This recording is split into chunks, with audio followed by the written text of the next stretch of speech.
Good morning, everyone. Just please confirm that I can be heard.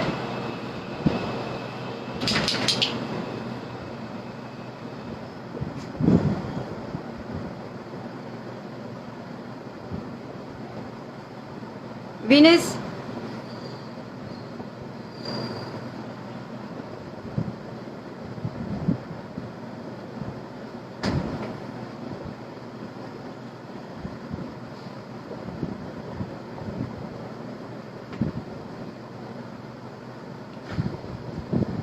Abhinav, can I be heard?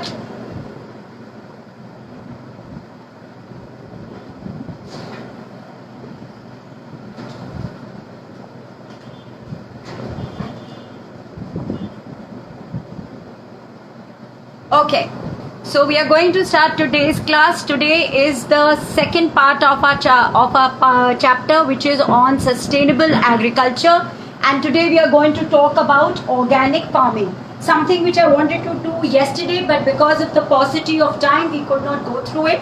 So why is organic farming very important? In 2018, it has come as a long question where they have asked for what are the ecological systems which sustain organic farming, and this they have said in reference to Sikkim.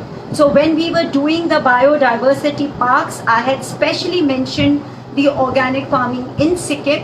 And when we do a detailed case study, if we do the questions on environment, we will be doing this particular case. But for me, organic farming is important. Now, the organic farming as a concept started in the year 2015-16 with what is called the NPOP program. What is the NPOP program? It is the National Program for Organic Production. It is the National Program for Organic Production. So I will write here for you NPOP, the National Program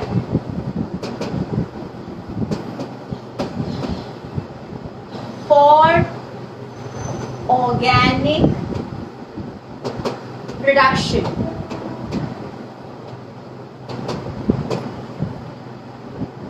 It is sufficient for me to tell you that about 1.7% of the entire agriculture land that we have in India is under organic farming. Almost 1/4 of the world's population of farmers is engaged in organic farming in terms of India. So India is actually having 1/4 of the world's farmers. That is the large share of the world's farmers who are engaging in organic farming, and this is the largest for any country of the world. It is the largest for any country of the world. So 1/4 of the world's farmers are engaged in organic farming, and they are the largest numbers in the world. If you look at it in absolute numbers, 5,85,200 farmers are engaged in organic farming. 5,85,200 farmers are engaged in organic farming.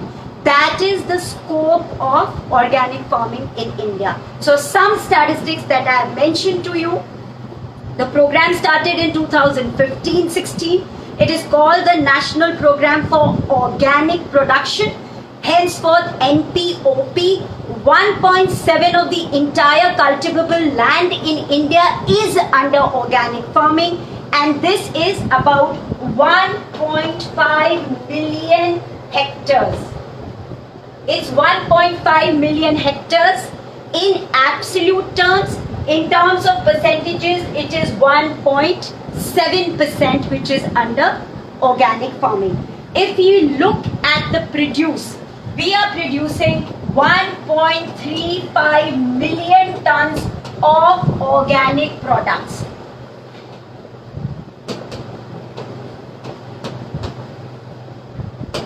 India has the largest number of farmers under organic farming. Point number one. Absolute numbers 5,85,200. In terms of waters, 1/4 of the entire population of the world in terms of farmers is engaged in organic farming in India.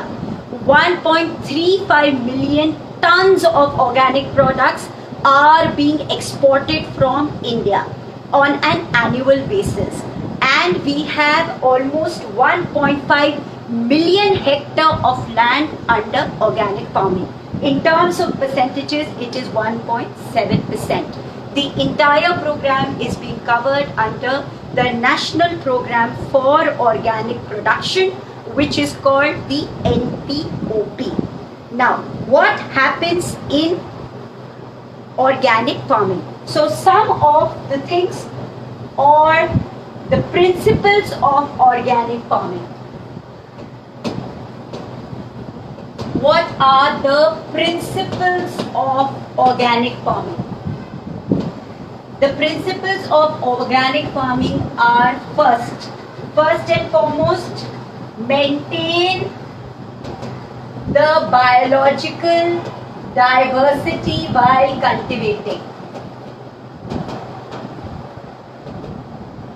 Definition मैं आपको organic farming की दूंगी, it is a very detailed definition, but आप एक simple सी बात समझ लीजिए. Organic farming means maintaining the original as the environment is. So, and the environment has been given to us in a particular manner. We are not able to maintain that environment in that manner, but we should maintain the environment in that manner, and that is why the whole concept of organic farming has come in. So, organic farming in a simple line means to be as natural as possible, to be the closest to the environment as it is.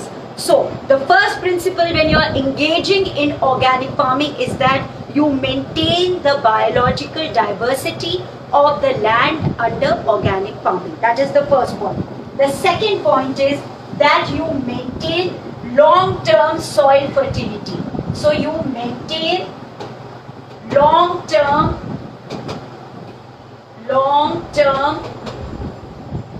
soil fertility. You maintain long-term soil fertility. The third point is that you recycle all the products used, all the material resources used. So you recycle all the material resources used so that you can keep it as natural as possible and that there is no wastage. The other point is that you prepare organic products through methods maintaining vital qualities of the product. So you maintain the vital qualities of the product. Then you rely on renewable resources for cultivation. You rely on renewable resources for cultivation. So if we are to look at the principles, it is BD for biodiversity, it is SF for soil fertility, it is for recycling, R, C, it is vital for all the qualities of the product, and then you have to maintain your renewable resources. So it's BD, SF, RC, B, RR. So you maintain all these when you engage in the principles of organic farming. Now, the logo for organic farming is called the Jaivik Bharat. What is it called? It's called the Jaivik Bharat logo. It's called the Jaivik Bharat logo, and it's something like this. You can check it out also. It's like a cross which is going out like that, and it's like double layered, something like that. That is your Jaivik Bharat logo, and of course this part is green because it represents nature. आप इस लोगो को देख के उसको ठीक से पढ़ लीजिएगा, उसमें उन्होंने बहुत सारी चीजें दी हैं. योगा, नेचुरल एनवायरनमेंट, आप लोगों को डाउनलोड करके देखेंगे तो they've written all that. But for organic farming, please stick to Jaivik Bharat logo. And who has designed this logo? It is called the Food Safety and Standards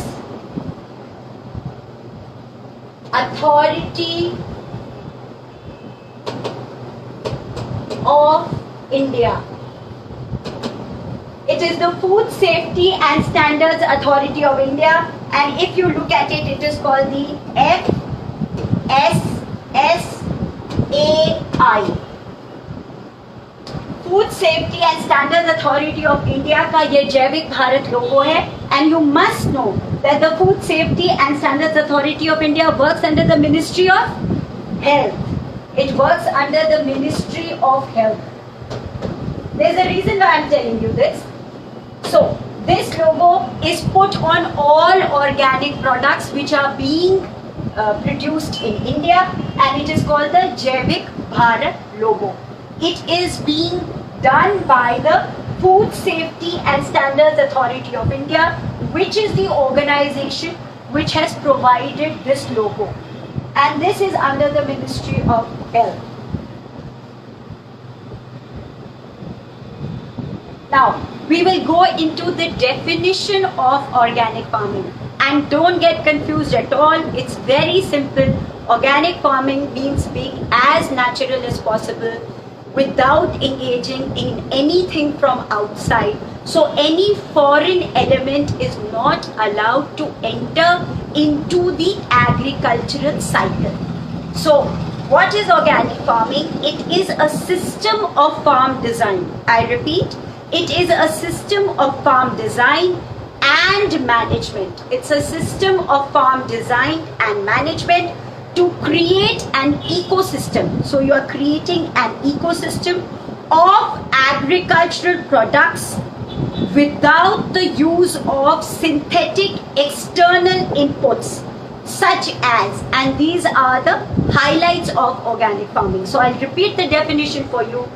It is a system of farm design and management to create an ecosystem of agriculture products without the use of synthetic external inputs such as chemical fertilizers, pesticides, synthetic hormones, or genetically modified organisms. So you must remember that organic farming is no way restricted to the cultivation of plants only.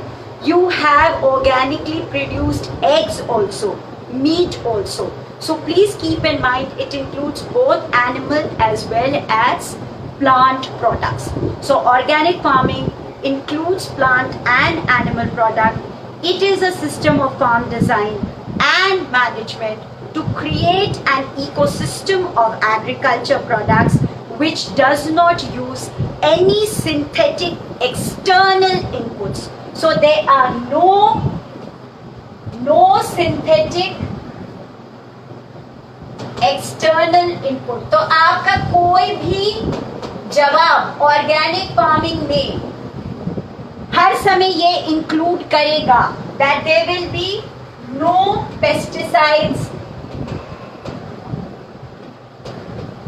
no synthetic fertilizer,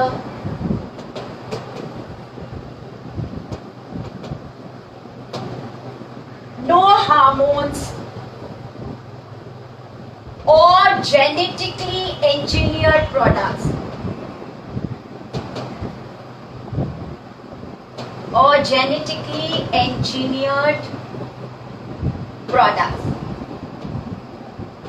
So when yesterday we had spoken of vertical farming, a lot of vertical farming which is integrated and intensive kind of farming is being used to produce organic products.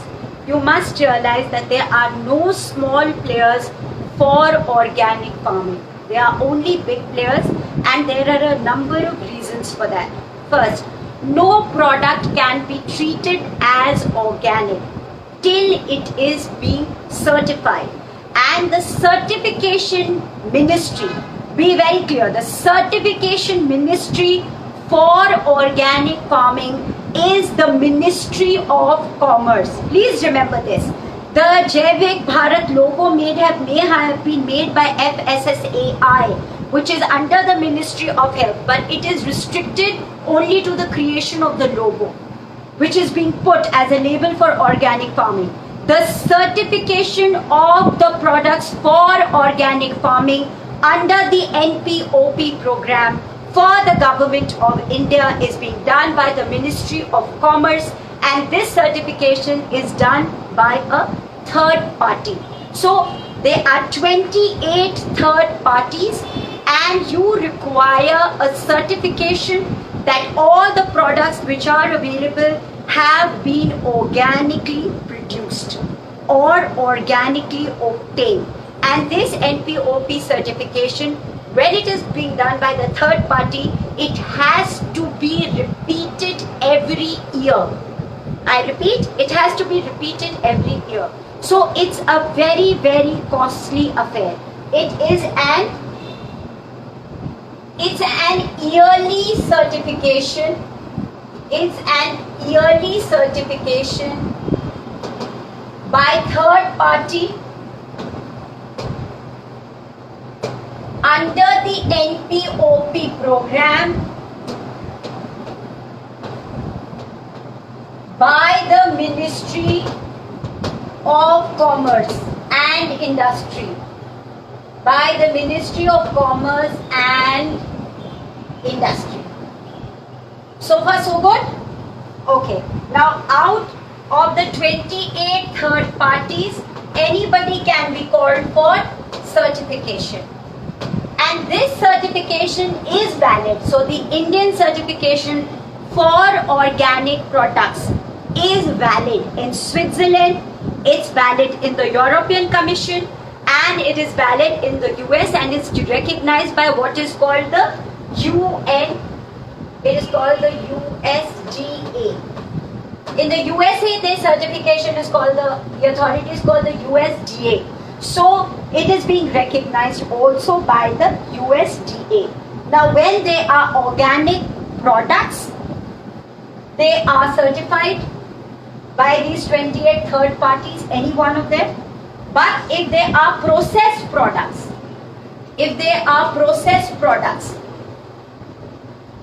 processed organic products,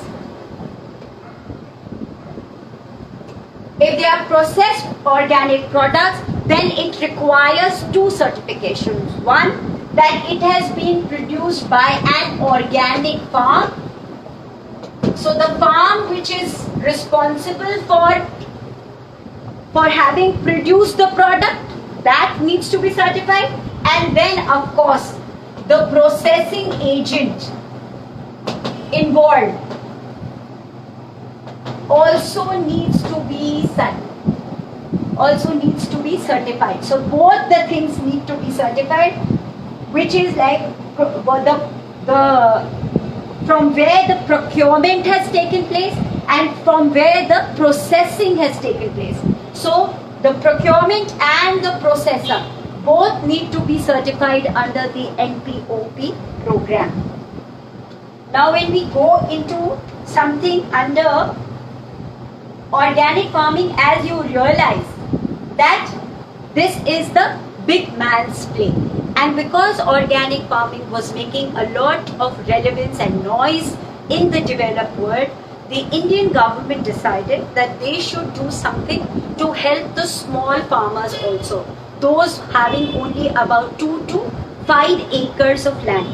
With this thought in mind, the government of India launched what is called the Participatory Guarantee System for India. I repeat, the participatory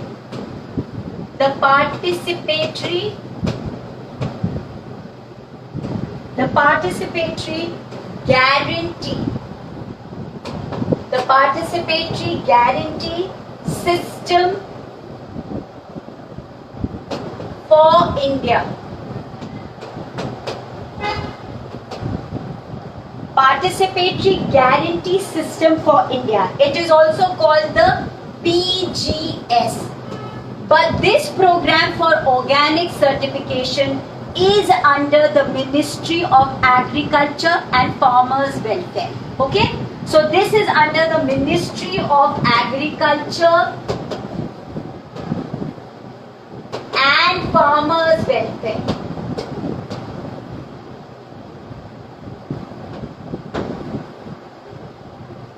I want you to remember the small details. Like for example, there was a question in 2017 in which they have pointedly asked that there is a concept called the soil certification scheme, which we will be doing in a short while. In 2017, they have given you that soil certification involves giving loans to farmers, engaging in fertilizers or procurement of fertilizers, ABC, and in that one of the options is the correct option, which is that it is used or it is being used to avoid excessive use of fertilizers. So out of the ABC, only one was correct. The rest of the three have been inbuilt. Now, if you look at sustainable agriculture, a lot of the things are overlapping because sustainable agriculture is only a concept. You can dress it up under different schemes, and we are dressing it up under different schemes. But sustainable agriculture remains just one thing. So you need to know the concept in these fine details so that when the answer comes, you don't get confused. That's why organic farming certification by the Ministry of Commerce and Industry and this what is called the Participatory Guarantee System for India under the Ministry of Agriculture and Farmers Welfare. So what started happening is that the government decided that because they were only very big players under the NPOP program, they started this PGS system. In the PGS system, all the farmers who stay in a small particular area are grouped together in groups of 5. And they are farmers with very small holdings. They are given a training by the government of India in organic farming. And once having been trained, they go back and grow organic crops. These are then certified by what is called the regional councils. They are certified by what is called the regional councils. And actually, what are the regional councils? These are these groups only who move from one place to another. So, for example, in village, जैसे आपके पास मेजा तहसील है, तो मेजा तहसील के farmers Kachna तहसील पहुंच जाएंगे और वहां के फार्मर्स को सर्टिफाई करेंगे कि इनके प्रोडक्ट्स ऑर्गेनिकली प्रोड्यूस्ड हैं. और अगर किसी ने कोई भी चीज वायलेट की तो उस फार्मर को उस ग्रुप से बाहर निकाल दिया जाएगा. Now, what is the biggest drawback of the PGS scheme and why it has not picked up in India? It is not that this participative guarantee scheme is only in India. It is also very much a part of 38 countries, and that's how we copied and adopted it. It does not work because the government is not able to train the farmers properly.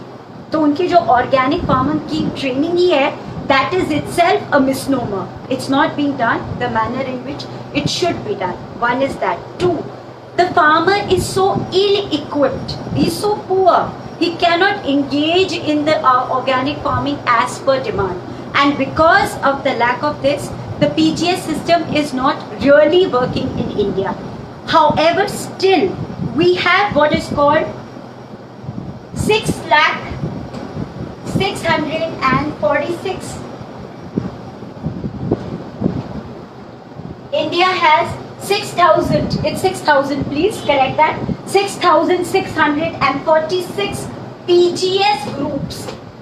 These are the number of groups. It has 6,646 PGS groups involving about 2.1 lakh farmers.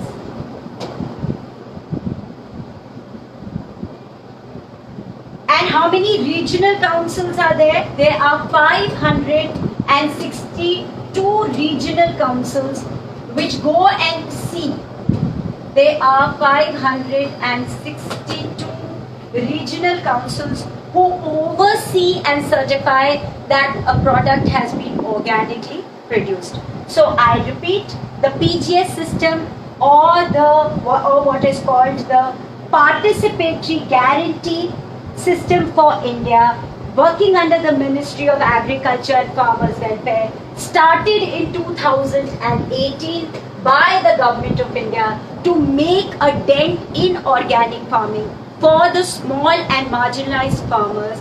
It started off with the concept where farmers are made to form small groups of 5 to 6, and there are at present 6,646 such PGS groups, and they come together and are trained by the government for organic farming, and their work is then certified through regional councils, which are at present 562. However, this certification is not valid for the international market. So these farmers and their organic products are restricted for consumption within the country. That is the only drawback of this scheme. Now, having told you that, I come to what is called now the integrated pest management system. The integrated pest management system. The integrated pest management system is a strategy which combines an ecosystem-based approach. I repeat, an ecosystem-based approach to deal with the pests or the predators which are attacking the crops. तो इसमें various kinds of pest control आप pest management करते हैं, which are basically ITM can be. I'm giving you this in very short. I don't think it's important, but as a concept you should know what it is so that you know which answers to eliminate and say yes, this is the correct answer. So that is why I'm just giving you a short view of it. The IPM has what is called the biological control method. Biological control method. अब आप इसमें क्या करते हैं? आप अपना main crop लगाते हैं, जो भी आपको अनाज का या जिस पौधे का आपको उत्पादन करना है, आप वो एक मेन क्रॉप लगाते हैं, और उसके साथ साथ आप ऐसे और पौधे लगाते हैं जो कि वो पेस्ट जो आपके क्रॉप को अटैक कर सकता है मैक्सिमम, उसका सबसे बड़ा एनिमी हो. तो जब आप इस प्रकार का करते हैं, for example very small, if you want to mention, if you have a lot of rodent problem, you will get a cat. And you'll have lots of cats because they'll eat the rodents. It doesn't happen like that in the villages, but I'm just giving you an example. So here what you do, sometimes you grow flowers जिसके nectar से ऐसे आपके पास जीव जंतु आ जाते हैं जो कि आपके पेस्ट को खुद ही नेचुरली खा देते हैं. तो that is what is called your biological system of control method. Then there is what is called the cultural method. अब कल्चरल मेथड में आप क्या करते हैं, आपकी कुछ तरीके हैं काम करने के. जैसे फॉर एग्जांपल हम राइस कल्टीवेशन में बहुत देर तक पानी छोड़ देते हैं अपनी फील्ड में. We leave the water standing in the fields. This water which stands in the field and excessive water in the fields for other products also, like for example sugarcane plantation, it tends to attack the roots of the plant and results in a lot of diseases.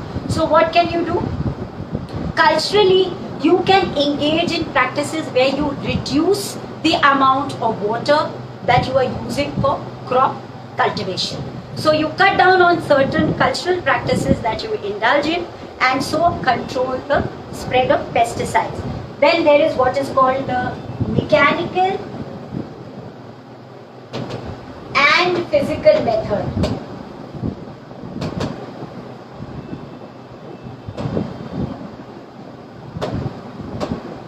अब mechanical and physical method में आपका क्या क्या आ जाता है? एक तो आपका आ जाता है मल्चिंग, जिसमें आप टॉप सॉइल को कवर भी करते हैं किसी भी मटेरियल से to protect it from the attack of pests and rodents and stuff.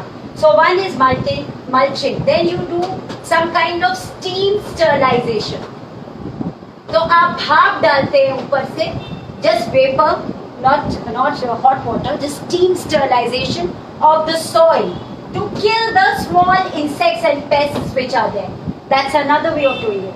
अब फिजिकल मेथड में आप क्या करते हैं, आप रैट को पकड़ने के लिए वो चूहेदानी लगाते हैं, तो you are able to catch the rodent और you are able to catch the rabbit. That is the physical mean. or you put a screen so that the birds can't enter and eat your small greens in the field. If they do that, you're able to control with the screen. So this is your mechanical and physical method. And then of course, there is something called the chemical control. अब chemical control में आप कोई भी pesticide जो chemically based है उसको use नहीं करते. Like lot of people you were throwing Gamexine when there was a lot of algae. बारिश के बाद जब algae pathway में आ जाता है तो आप उसके ऊपर Gamexine फेंक देते हैं ताकि वो algae खत्म हो जाए. या you do तो उसकी जगह आप wet lime लगाइए. तो wet lime is more natural. wet lime लगाने से algae खत्म भी हो जाएगा और उसमें उसकी फिसलन भी खत्म हो जाएगी. तो when you engage in what are called the biopesticides for means of chemical control of pests is considered important. So under the integrated pest management, I have told you that it includes biological, cultural, mechanical and physical and chemical control systems which involve your biopesticides. This is sufficient according to me for IPM, which is your integrated pest management program. Now after doing this, we want to go into what is called as the soil health card scheme.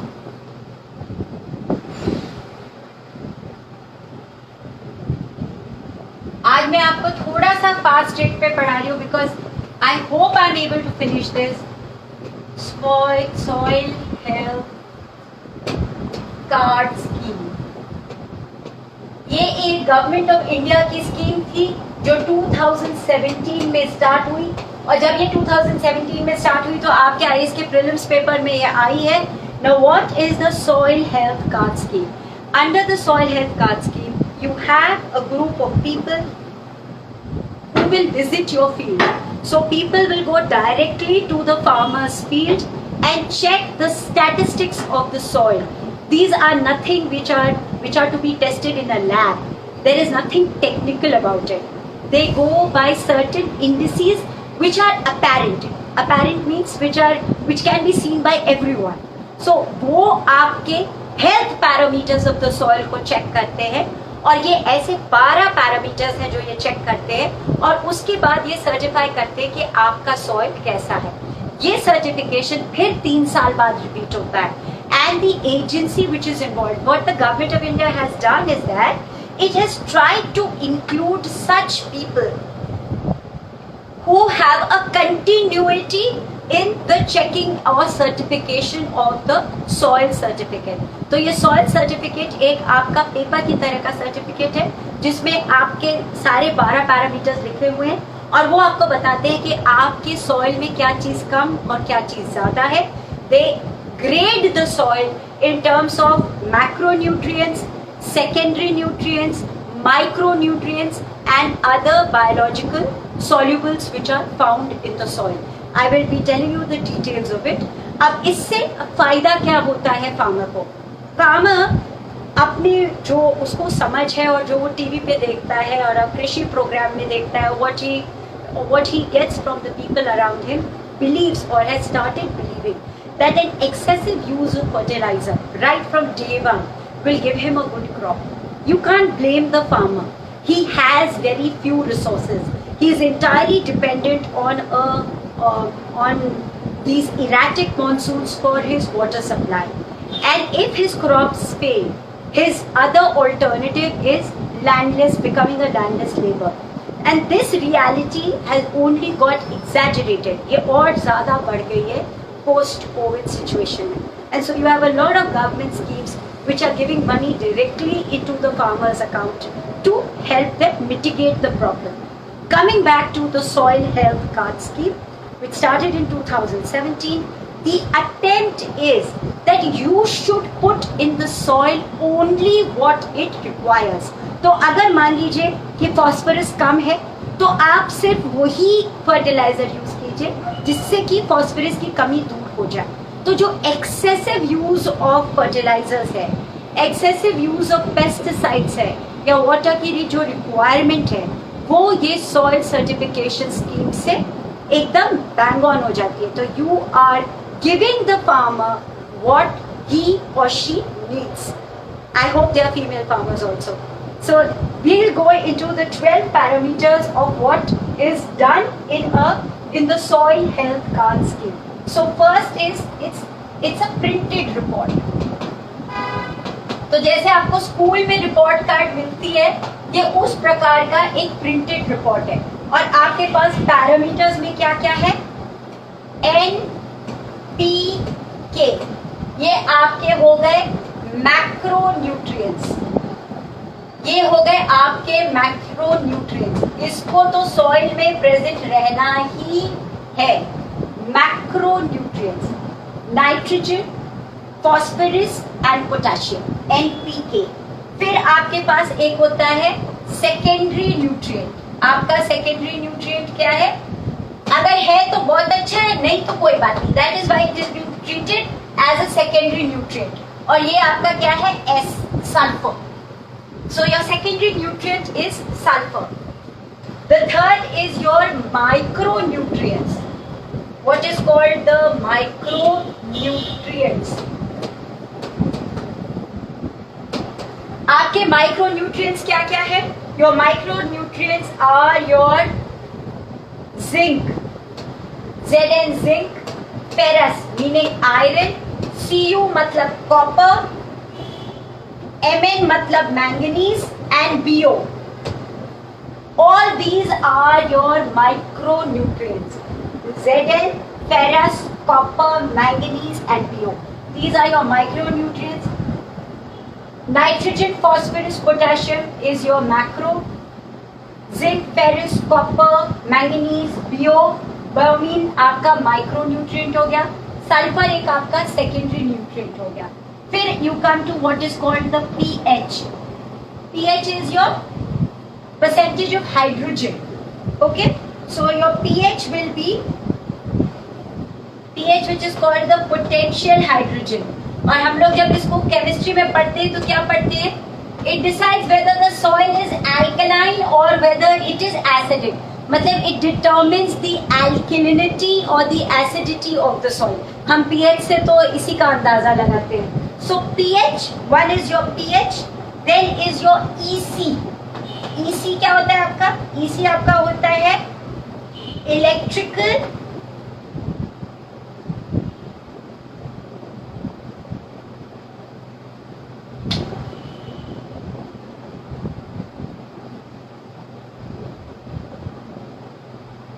Okay, so we are here.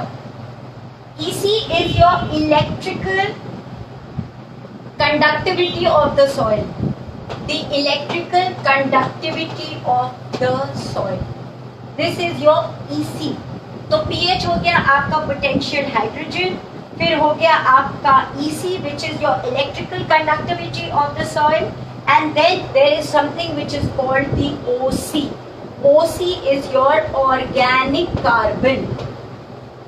तो जब हम हर समय आपको बताते रहते हैं कि कोई पौधे में बहुत ज्यादा, जैसे कल हम आपको बैम्बू के लिए बता रहे थे कि इस पौधे में कार्बन सिक्वेस्ट्रेशन बहुत ज्यादा होता है, मतलब वो कार्बन सिंक की तरह अच्छा से एक्ट करता है. It can absorb more carbon. तो when what is absorb by the plant is goes into the soil. So OC tells you how much of organic carbon is available in the soil. These are your parameters for deciding the soil health card scheme, which is like a printed report. It started as a government scheme in 2017. It includes macronutrients, nitrogen, phosphorus, potassium, secondary nutrients, sulfur, micronutrients, zinc, iron, copper, manganese, Bo, pH, potential hydrogen, EC, electrical conductivity, OC, organic carbon. अब ये 12 parameters के ऊपर हर 3 साल पे farmer को बताया जाता है कि आप अपनी सॉइल की फर्टिलिटी क्या चीज ऐड करके बढ़ाएं और क्या चीज आपके पास कम है. तो what does it prevent? It prevents the excessive use of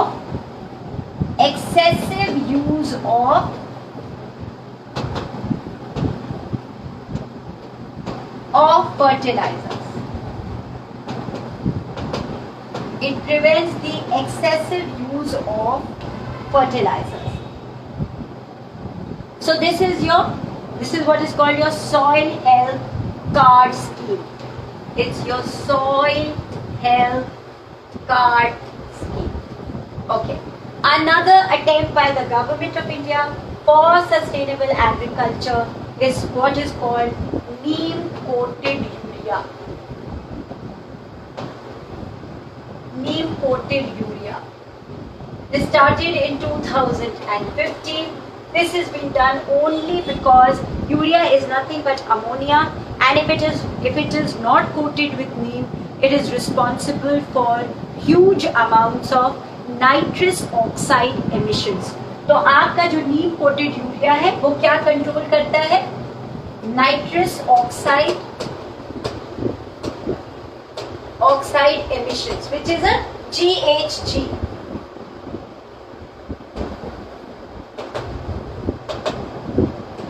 GHG meaning greenhouse gases. ये इसको कंट्रोल करता है. What do we go into next? Okay, now we are going into some concepts. I will just be telling you what it is. Most of the thing under sustainable agriculture, like I told you, is a repetition of the same principles. Please don't get confused. Most of the schemes are being executed by different ministries, by different organizations, and that is all that you need to remember. And you should be what is called pragmatically intelligent to know that out of these A, B, C, D, this is not applicable to it. So what will that be which is not applicable to it?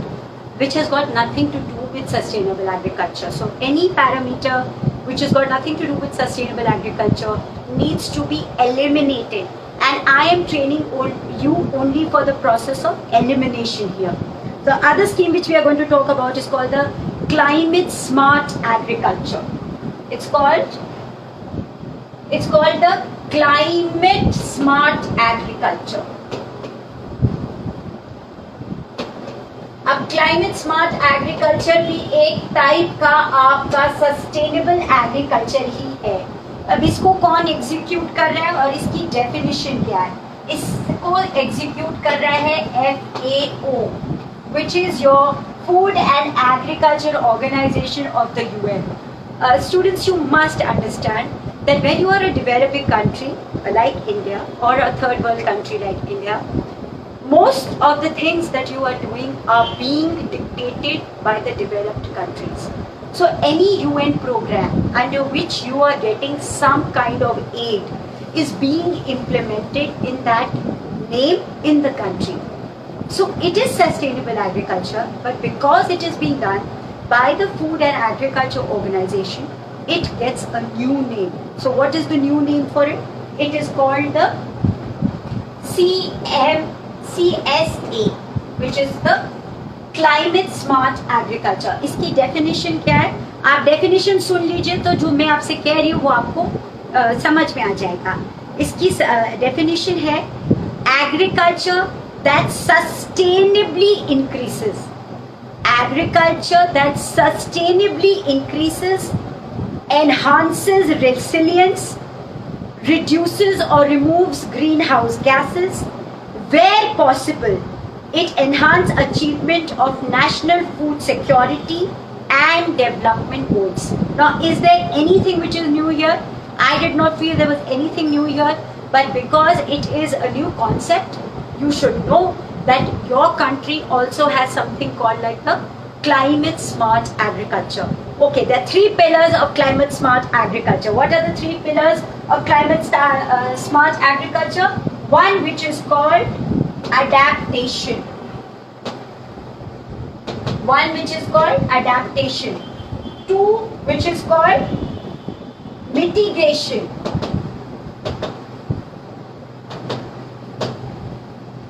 And three which is called productivity.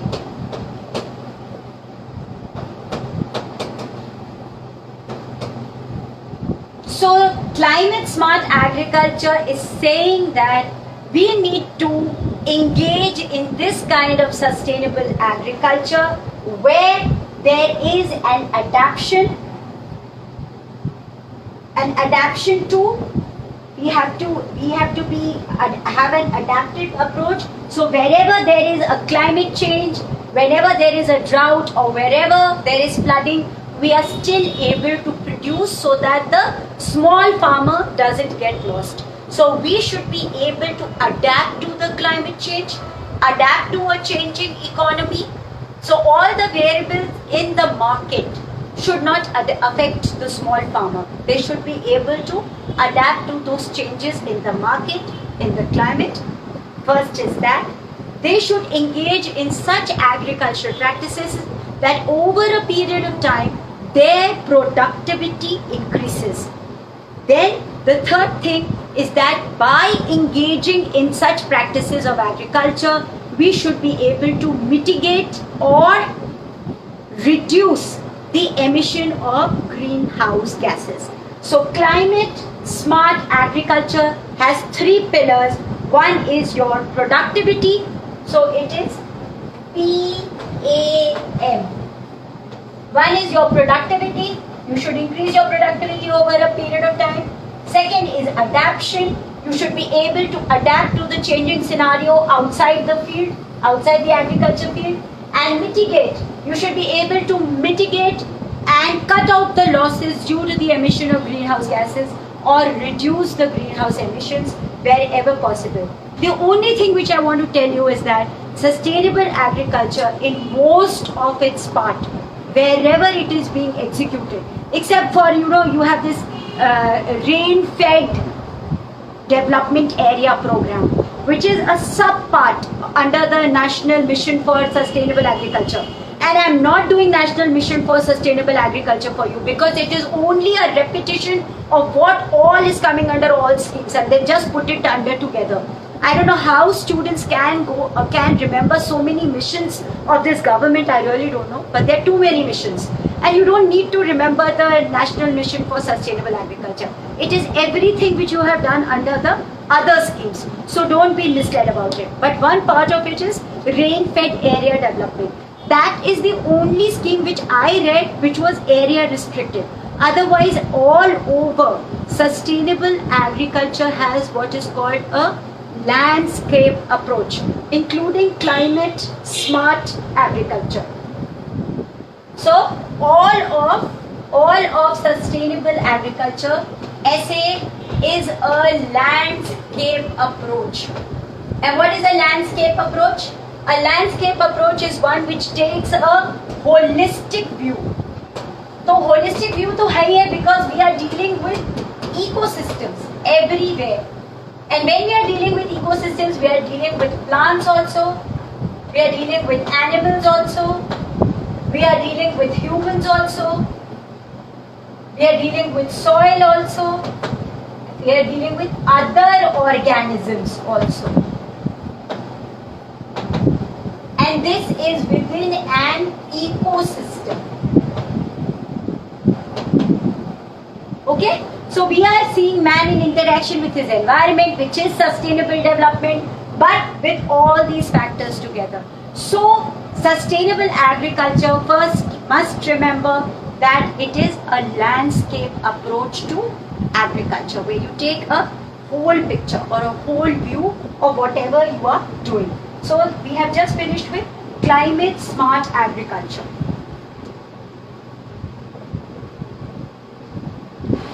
Now we go to what is called the National Innovation on Climate Resilient Agriculture, or what is called the NICRA. NICRA. If I am going too fast, please let me know. I'll go a little slow. Am I going too fast?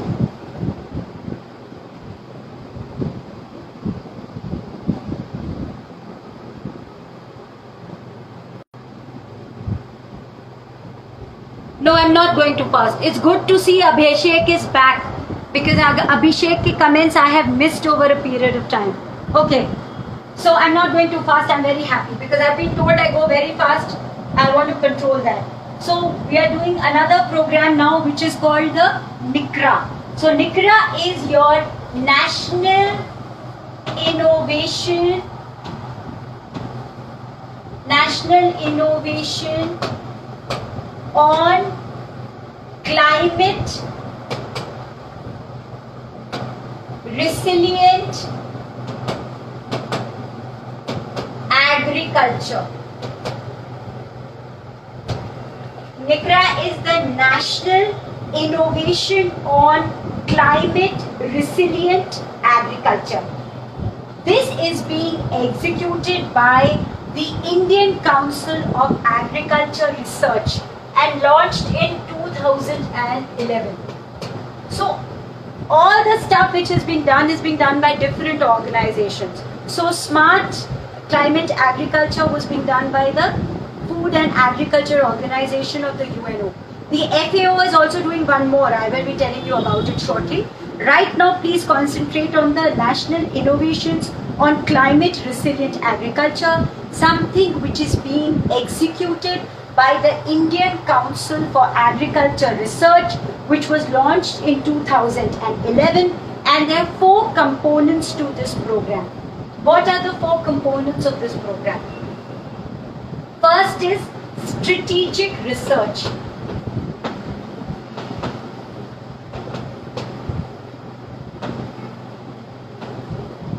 First is strategic research. Second is technology demonstration. Technology demonstration.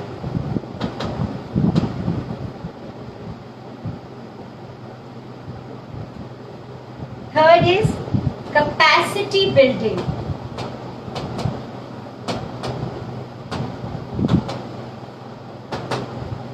And fourth is what is called sponsored and grants. Sponsored grants.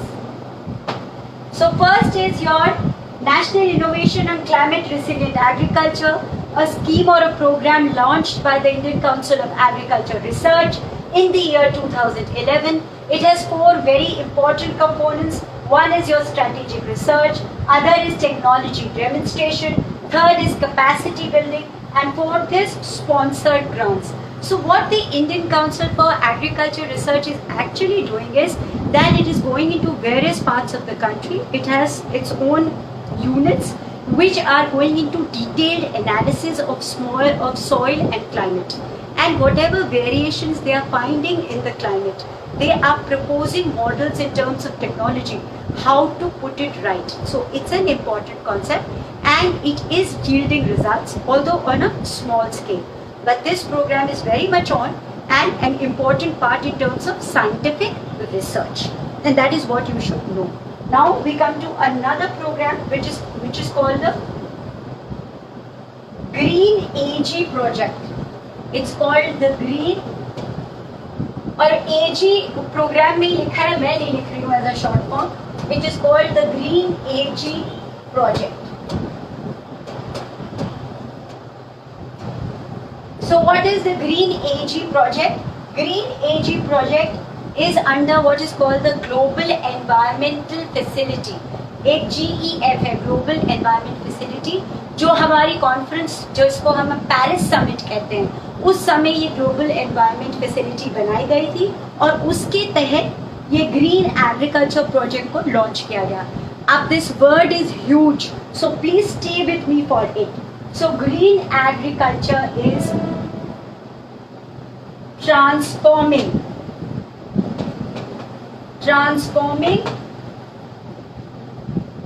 Indian agriculture for global environment benefits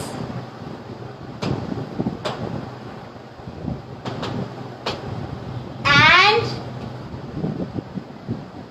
the conservation of critical biodiversity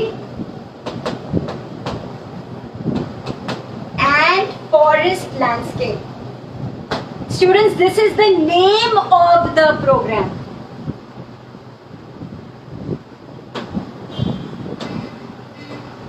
And yes, you can put smiling emojis because I don't know what to write about the program when the name itself is so big. So suffice for you to know, it is called the Green AG project. It is being done under the Global Environment Facility, which started under the Paris Summit. It is called Transforming Indian Agriculture for Global Environment Benefits and the Conservation of Critical Biodiversity and Forest Landscapes. अब आप इतना बड़ा इसका नाम please अपने दिमाग में रखिएगा. ये प्रोग्राम 5 states में implement हो रहा है, and it is being implemented by what is called the Food and Agriculture Organization of the UNO, which is called the FAO. So a lot of grant is coming under this program. That is what you need to know. So this program is being implemented in the 5 states of India, and we will just now write which are those states. So in Madhya Pradesh, it is being implemented in the Chamba Valley, or what is called the Chamba landscape. अब क्योंकि ये landscape approach है, तो आपको हर जगह वो नाम लिखा गया है और उसके आगे उसका लैंडस्केप लिखा गया है. So in MP, it is being done in the Chambal landscape, which is the Chambal river. उसके लैंडस्केप में इसको इम्प्लीमेंट किया जा रहा है. In Mizoram, Mizoram is your second state. In Mizoram, it is being done in the Dampa landscape. I'll just put that for there. Then in Odisha, it is being done in the Simlipal. In the Simlipal landscape. In Rajasthan, it is being done in the Desert National landscape. And in Uttarakhand, पहले UP होगा, अब तो उत्तराखंड हो गया. It is being done in the Corbett, and Rajaji landscape. So we've got 5 states in all under that huge program, which is called Green AG. It's called Green AG for Agriculture, Transforming Indian Agriculture for Global Environment Benefits and Conservation of Critical Biodiversity and Forest Landscapes. Under this program, we have 5 states: MP, Chambal landscape; Mizoram, Dampa landscape; Odisha, Simplipal landscape; Rajasthan, Desert National landscape; Uttarakhand, Corbett and Rajaji landscape. Now, if you look at it closely, all these are national parks. So basically, they are trying to support the farmers in and around the national park. तो ये कौन से zone में उनको treat कर रहे हैं? So जो core area है वहाँ पे तो है नहीं. They are in the buffer and the transit zone. तो ये वहाँ के लोगों को support कर रहे हैं under this program. This is what you need to understand.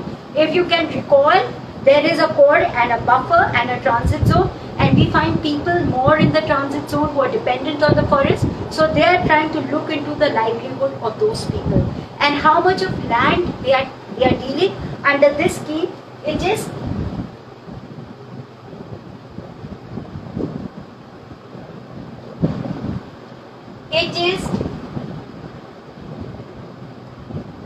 one.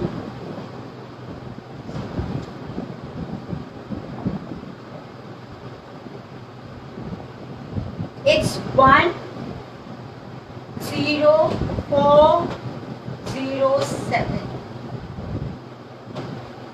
Okay, so they are dealing with 104,070 hectares of land under this. Alright, and their goal is that they should be able to control, and this is the important part. They want to bring in 104,070 hectares of land under the scheme. And the second more important part is they want to reduce the carbon emissions through the agriculture practices by almost 49 million. So they are going to reduce the carbon sequestration by 49 million. That is the amount of CO2 emissions they want to control through the practices under this program, which is called Green AG. It is being done by the Food and Agriculture Organization of the United Nations. It's a program which involves 5 states. I have told you the details of all the 5 states. They are, in fact, all of them are national parks, and the idea is that they have to look after the people in the transit and buffer zone, bring in 104,070 hectares of land, and control CO2 carbon dioxide emissions to the extent of 49 million tons. Now, why is it important? Because this is one of the commitments under the 2030 achievements of what we have called the SDG goals. So this is how India is committed to that program. So we have done a lot of these. Now I want to finally tell you that yesterday when we were doing integrated farming, I wanted to add 2 crops for which some kind of intensive farming methods have been adopted, and you need to be just aware about it. Very small concepts, and there are just 2 of them. One is the system of rice intensification. One is the system of rice intensification, which was started in 1983 by a French Jesuit father in Madagascar. His name was Henry. Father Henry started it in 1983, and the entire concept in rice intensification is, in the rice intensification program is, which is also called the SRI. It's called the SRI, which is your system of rice intensification farming. अब rice intensification farming में क्या होता है कि पहले आप nursery में जब राइस सैपलिंग लगाते हैं, then after 15 days you transplant it into the field. The practice here is that you do not saturate the field with water, because that kind of reduces the growth of the rice sapling. Instead, you just keep the soil a little moist and transplant the sapling and space it very well. When you space it very, very well, photosynthesis is very active and you get a canopy which kind of acts like a mulch for the small rice sapling. The thing is that with reduced water and widespread, so you space the seedlings, you are using less water and less seedlings, but you are producing about 7.5 per hectare. That is the yield under the rice intensification program. Now there was a modification which was adapted in the Kaveri basin by a person called Mr. S. Gopal. Mr. S. Gopal has started a system which is now called the Kadir. It is called the Kadir Mangalam. It is called the Kadir Mangalam system. ये rice intensification का जो मैंने आपको system बताया उसको थोड़ा सा modify किया है मिस्टर एस गोपाल ने, और this has been done in the Kaveri delta. It has been done in the Kaveri delta in Tamil Nadu. As a result of which the yield has gone up to 7.5 per hectare. And what is the modification that they have done?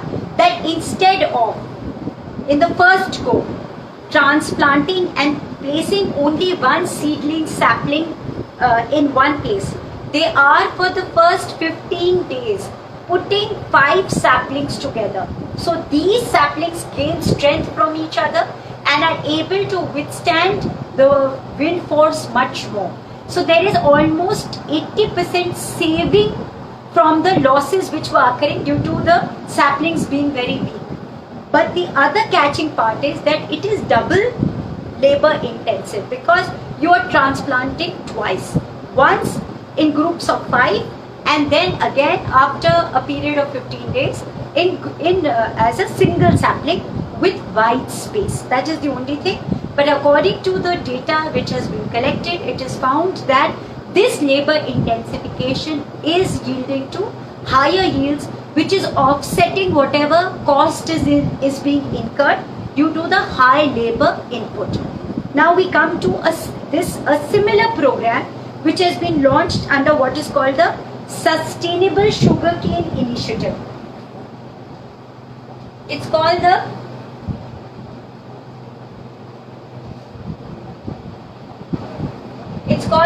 Sustainable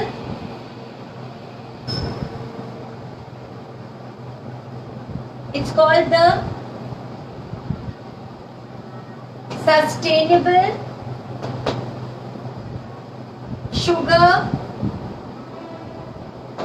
Cane Initiative.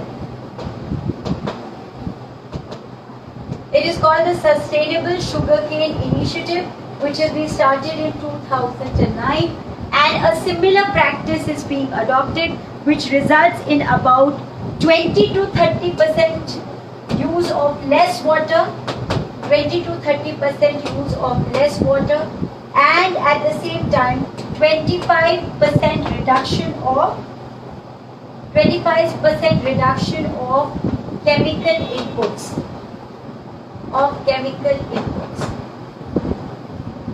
इसमें भी आप sapling पहले nursery में grow करते हैं और nursery में grow करने के बाद you transplant it to the fields, resulting into 20 to 30% less water and 25% reduction in chemical inputs.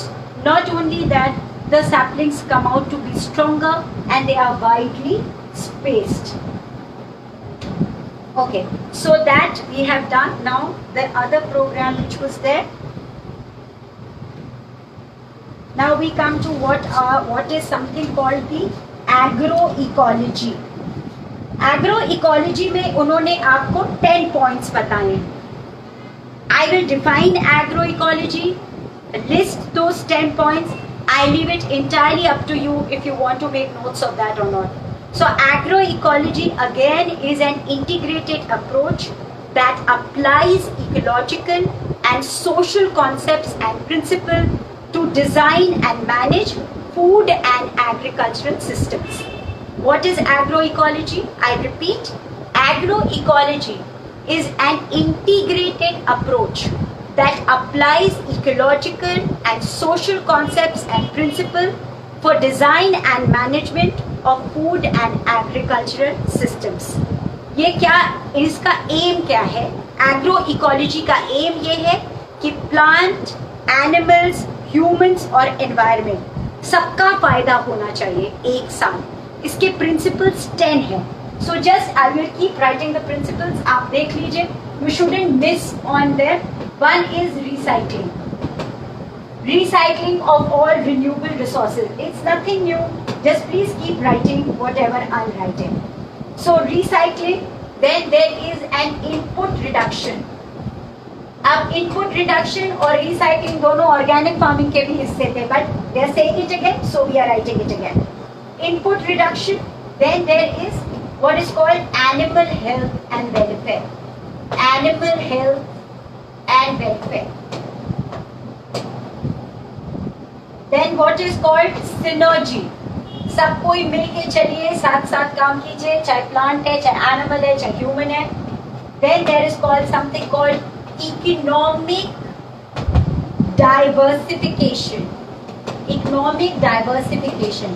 This is particularly important for the small farmer. Doesn't put all his eggs in one basket. So it is a denial of monoculture practices.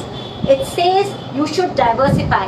Indulge in agroforestry, take over social forestry concepts, have orchards, have intercropping systems, so that you have a cycle of and a basket of products, so that you never feel as though one crop has failed and so therefore you will not be able to survive. Then there is something called co-creation of knowledge, co-creation of knowledge. So whatever you gain through your agricultural practices, please share it with others. Then there is something called social values. It's called social values. Then 8 is called fairness. अब आपकी social values क्या हो सकती है? Social values is the way you treat your environment, how you treat your plants, how you treat your animals. A lot of our farmers treat their fields as sacred, and that's not an incorrect approach. That is how it should be. We should be worshipping the Mother Earth, which gives us so many products. So what are the social value systems which are there? So an agricultural economy is a very close-knit economy. It's divided into small villages. So you can imagine a small village setup, which is very far from what the urban setup has come to. And there's a lot of intermingling. And there's a very entrenched caste system which still exists in the villages. So those are the things which will affect your agriculture production, will affect your what is called the agri-ecology, which I'm just teaching you right now. Then another thing which is very important according to them is what is called connectivity. Connectivity between the producers and the consumers. Producer and consumer.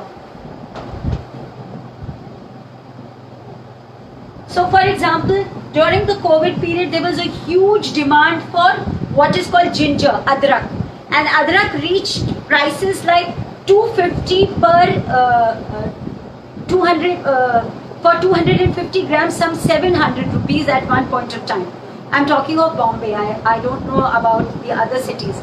So why was it like that? Because there was a tendency to hoard and to control. So then you needed the intervention of voluntary organizations, of governments to come and tell the producers that this is what is the requirement of the consumer, therefore you cannot do that.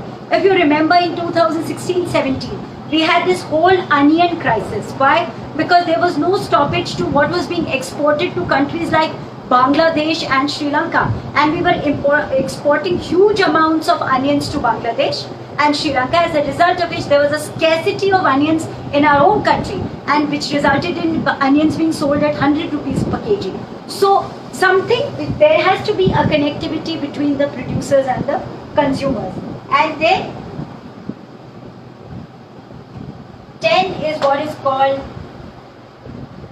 land and natural resource governance. Land and natural resources and governance.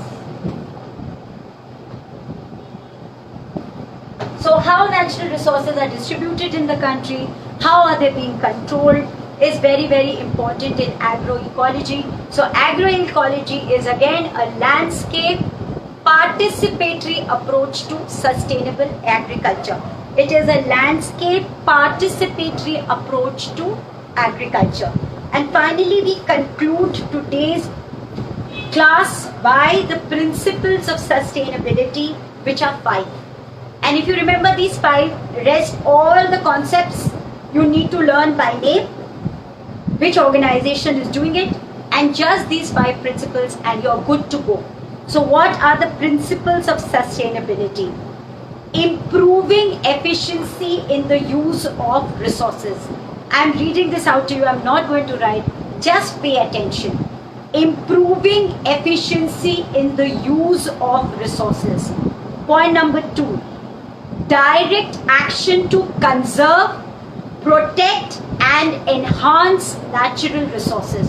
So first is improving efficiency in the use of resources.